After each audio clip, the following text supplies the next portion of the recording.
I'll never forget the day I came back to my cabin earlier than planned. It should have been quiet, simple, the kind of homecoming you look forward to when you've been away too long. Instead, the HOA president was standing on my lawn phone glued to her ear, acting like she'd just caught an intruder. And the intruder she was pointing at was me. I'd only been back from a medical relief mission overseas for a couple of days, still carrying the fatigue of sleepless nights and operating rooms that never quieted down. My cabin on Cedar Hollow Lake wasn't fancy, but it was mined solid logs tucked into the pines, a place built for peace. The last thing I wanted was drama.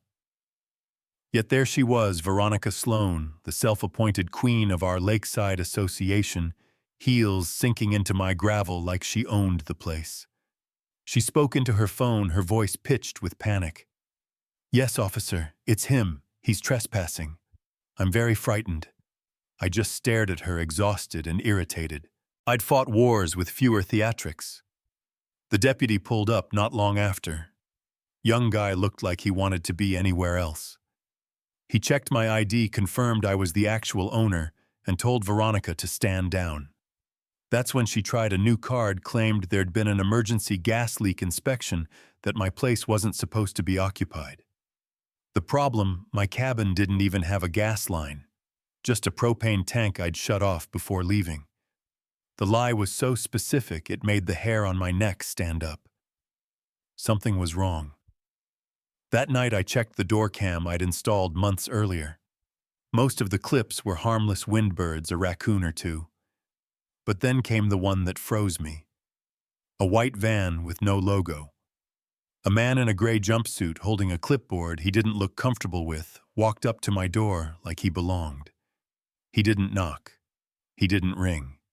He pulled out a shiny new key, slid it into my lock, and let himself in. Watching that video, seeing a stranger stroll into my sanctuary, I felt my chest tighten with a cold anger I rarely let myself feel. I searched the cabin.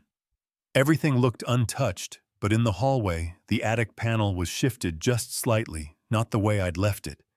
My instincts told me he wasn't gone. I set up a ruse, pretended to leave, slammed my truck door, then crouched behind the fender and waited. Minutes ticked by. Then the back door creaked open, and a wiry guy in a hoodie slipped into the woods. I chased him through the pines down toward the dock, and when he slipped on the mossy boards, I tackled him. The adrenaline made everything sharp, the cold spray of lake water, his elbow catching my jaw, my hand twisting his wrist until he gasped. "Who sent you?" I demanded. He didn't answer, but his eyes told me enough.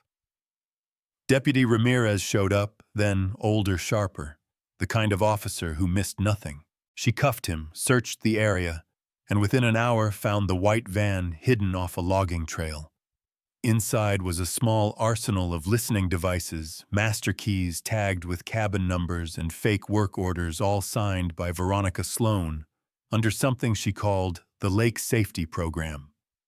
It was a racket, plain and simple: break into homes, plant bugs, gather dirt, bury people in fake safety fines until they gave up their property.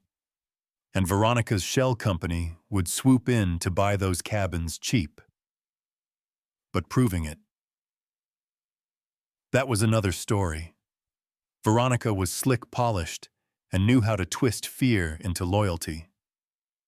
At the next HOA meeting, she stood at the podium in her cream-colored suit, telling the crowd about her proactive security initiative. Then I stood up, held out one of the black devices her men had left behind, and said, "Want to tell us what this really is?" She smirked. Called it a moisture detector. I pulled out an RF receiver, clicked it on, and spoke testing 1, 2, 3. My voice came crackling back, loud and undeniable. The room erupted. She retaliated the next morning. A county inspector, one of her cronies, showed up and declared my dock unsafe because a bolt was loose by a 1/16 of an inch. He slapped a bright red sticker on my front door, condemning the whole cabin until repairs were made. It was a blatant move to push me out. But instead of folding, I worked with Ramirez. We planted our own trap, a decoy smoke detector wired with a hidden police camera. 2 nights later, a dark sedan rolled up without headlights. 2 professionals slipped inside, voices calm, efficient.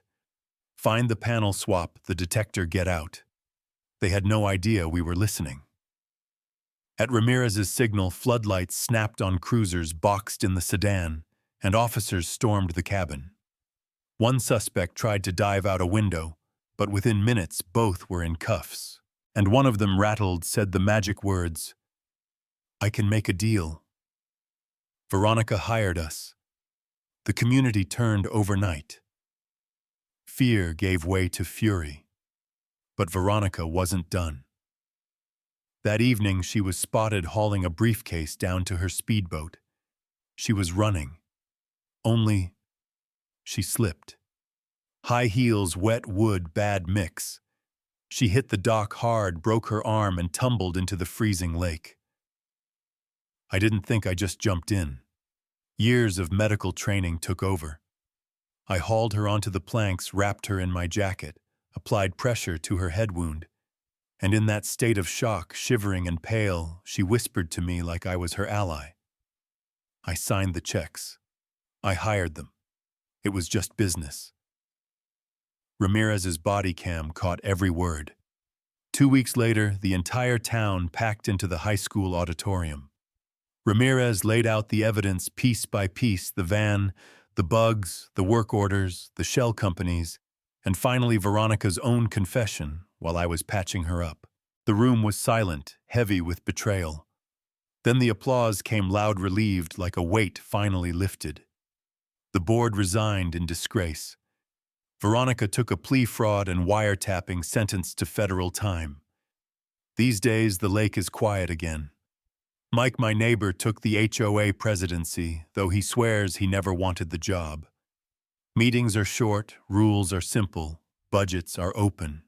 My dock is steady, the bolts tight. And for me, the cabin has gone back to being what it was always meant to be, a place of peace. But every now and then, when I sip my coffee on the porch and watch the mist lift off the water, I think about how close it came to being stolen. Not by force, but by manipulation, paperwork, and greed disguised as safety. That's the part that still rattles me, that someone can twist community into control, neighbors into pawns. So I'll leave you with this. What would you have done in my shoes? Would you have fought back or walked away and let them win? Drop your thoughts down below, because I think this is a debate worth having, about property, about power, and about how far you'd go to defend your home. And if you've ever had your own HOA nightmare, share it. I promise you, you're not alone.